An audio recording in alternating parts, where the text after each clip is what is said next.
is Tuesday, the day after Labor Day, the end of summer, the traditional first day of school. How you guys hanging in there? I'm Jason DeRusha. Welcome to the CBSN Minnesota Daybreaker. We're glad to have you spending some time with us, maybe before you head back to work or you get the kids out the door, or maybe the kids are going nowhere. It might be distance learning. We'll talk about that in just a minute. Let's give you a weather forecast first. And what on earth is this for early September and November? What is this? Did Riley's computer get messed up? This is ridiculous. 54 degrees is the high temperature today. Should hit around 4 this afternoon. 54 is just about 20 degrees below average, so don't think this is what it's normally like if you're visiting Minnesota today. Chance for some showers, probably not as sustained as we saw yesterday afternoon. Light shower chance around midday. Best chance for the rain is to the south, so you may see nothing today, but you might see your breath. There is that. Kids going back to school today. It's so weird, isn't it? Yeah, I've got a high schooler and a middle schooler, and neither of them are going back to school. The Osseo School District has delayed their start 1 week. Minneapolis and St. Paul doing distance learning. Some schools, though, are loading up the school buses as much as we load up anything these days. It won't be a scene like this from last year. People have masks on. Will they greet people at the door? I don't know. So what we wanted to ask you in this weird year is, what is your favorite back-to-school memory? What did you look forward to? What were you nervous about? Any funny stuff happen? You probably didn't have to work in a situation like this. Desks 6 feet apart, partitions around desks. I don't know. I think everyone's going to be excited just to get back into the classroom. Love to see your comments. Drop them on the WCCO TV Facebook page. We will share some of your favorite school memories, or I would love if there are embarrassing or funny school memories too. Share those. We'll share them in a couple minutes. Around 200 students at the University of Wisconsin-Eau Claire are starting their back-to-school session locked inside their dorms for 2 weeks. Happy COVID quarantine to you. The university says nearly 70 students have tested positive for COVID-19. 17 live on campus, and a bunch of them interacted with students in other dorms. So the school said, all right, guess we don't have much choice. 6 residence hall wings will be under quarantine for the time being. President Donald Trump predicting that a coronavirus vaccine will be ready before Election Day. Yesterday, the president said he believes the U.S. will soon have a vaccine, adding that it would be, quote, very safe and very effective. Democratic nominee Joe Biden says he wishes a vaccine were available now, but claims the president has undermined public confidence in it by making it a campaign issue. I don't know, a lot of people are hesitant about this, but I think together we all should be cheering for this. Whether it happens or not, how political this is, make up your own mind. But together, we all want a vaccine, right? Like, let's root for a scientific miracle. Today, while still being realistic about what the reality is. Today marks 8 weeks until Election Day. The focus, of course, on battleground states. Jill Biden on the campaign trail again in Wisconsin today, ahead of a stop in Minnesota tomorrow. Yesterday, the Democratic vice presidential nominee, Kamala Harris, met with union workers and black business owners in Milwaukee. She also met with the family of Jacob Blake. You know, he was shot by a Kenosha police officer many times in the back. Jacob Blake joined the conversation with Harris on the phone from his hospital bed. Flip to the other side of Wisconsin. That's where Vice President Mike Pence was talking to workers at Dairyland Power in La Crosse. He also talked about the protests that have been happening in Kenosha. Different spin on that, of course. In addition to Joe Biden in Minnesota tomorrow, Donald Trump Jr. is going to campaign for his dad in the Duluth Entertainment Convention Center. Of course, you get the advantage of news coverage in Wisconsin and Minnesota when you're in Duluth. President's daughter-in-law, Lara Trump, will be in the Twin Cities. Same bit. You get Hudson, you get into Wisconsin. She'll be here on Thursday. Let's talk about wildfire season in California. Usually the peak of it is right around now through October. But already the state has seen a record 2 million acres burn this year. Strong winds not helping. They're expected to fuel this today. 80 miles east of Los Angeles, officials say they believe the El Dorado fire started during a gender reveal party. Not the first time a wildfire started from a gender reveal party. I think there was one in Arizona a year ago. Stop setting off fireworks during a drought. Oh, come on, people. Denver.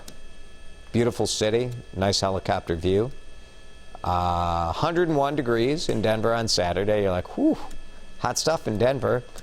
Right now they're preparing for a snowstorm. Temperatures could be in the 30s today, dropping from the 90s yesterday.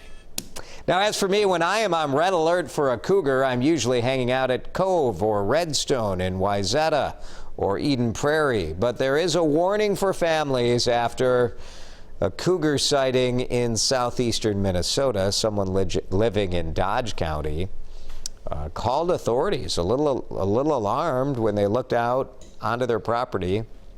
Saw this over the weekend. Hey, buddy, you're a little cougar. Yeah, deputies showed up. I guess, apparently that's what we ask our deputies to do in Dodge County. I got a cougar. Can somebody come check it out?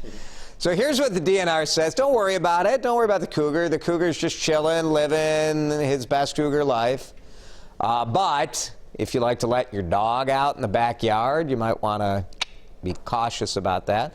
They also said to be careful about small children, which to me seems preposterous. I don't know that cougars are eating children. Is that a concern? Have we heard of cougars snacking on kids? No. Either way, I wouldn't want to send my small children out to hang out with the cougar, but stay away from the cougar. A Minnesota couple wound up growing their family a little more than they expected over the weekend. Oh, imagine Megan and Connor Peoples going to the hospital on Saturday in Waverly. It's like, oh, I'm in labor. Oh, here comes our baby, a little boy named August. Whoa, something else is still in here. It's a girl, Aria, born a couple minutes later. COVID-19 restrictions didn't allow for you to bring your baby daddy in for the ultrasound. So Megan couldn't bring her husband there. So she was like, what do I need an ultrasound for? Well, might let you know you got 2 coming instead of 1. All worked out. Look at those beauties. They got some stuff to buy. There's 2 babies instead of 1. Everybody's doing well. Congratulations to them. New research this morning finding a record number of young adults are moving back in with their parents. This is my nightmare. I want my kids to go to college and move out. Pew Research says 52% of adults between the ages of 18 and 29 are moving back home because of coronavirus. Totally understandable, right? First time on record where more than half of that age group is living with their parents. We'll talk about this on WCCO Mid-Morning today. It's a really interesting situation. And you think young people who are being laid off from their jobs, young people work in hospitality areas at a higher percentage than older people. So no work. What are you going to do? Even heartless newsman Jason would welcome my kids back into my house. What are you going to do? All right, let's talk about this. First day of school. Eric is here. Memories. So many memories. We had Erin Hassazadeh, who shared a picture of herself on her first day of school in 2nd grade. Erin, a great reporter, filling in on Mid-Morning today. And Erin was in 2nd grade in 1999. That was my reaction. And she looked cute, stylish, and she was like, oh, it's so embarrassing. And I look, I'm like, you should see my first day of school. But see, I was in 2nd grade in 1982. Oof. I'm so old. All right, Eric. I don't know, is your microphone on there, Eric? It's on. He's on the weather mic, it looks like. I don't know. It's fine. Should I talk we got really you. loud? Yeah, there we go. Everything's going great here. It's my first day of school. All right, what are people saying? Sharing some memories in the Facebook page?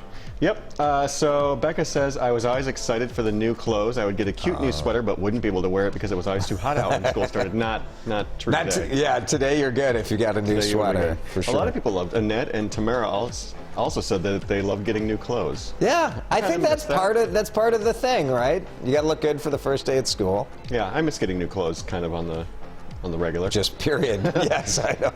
Guess that I have myself to blame at this point in my life. That's true. It feels like with everybody working at home, you're like, am I going to buy new clothes or not? Yeah. Same with the kids. I don't think we bought our kids any new clothes. Oh, like they go. I suppose we need to. They've grown like 5 inches since last year.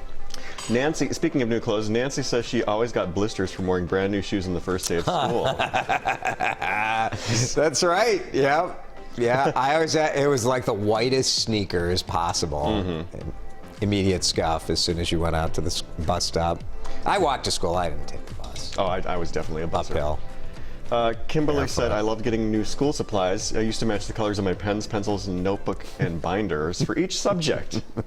Did you have a Trapper Keeper? I remember, like, that was super fancy when I got the Trapper Keeper. Like, first I had the generic version, you know. We weren't allowed for a couple of years. I don't remember why. Oh, yeah, they were banned because of the Velcro. It was annoying. Oh, yeah. Or the 3 rings that we used as a bear trap. And Amanda says, I'm a teacher and I used to look forward to seeing all my coworkers and students again. Yeah. So, yeah. on that note. It's going to be a weird one for sure, but we wish everybody luck. It's still first day of school, no matter how weird it is.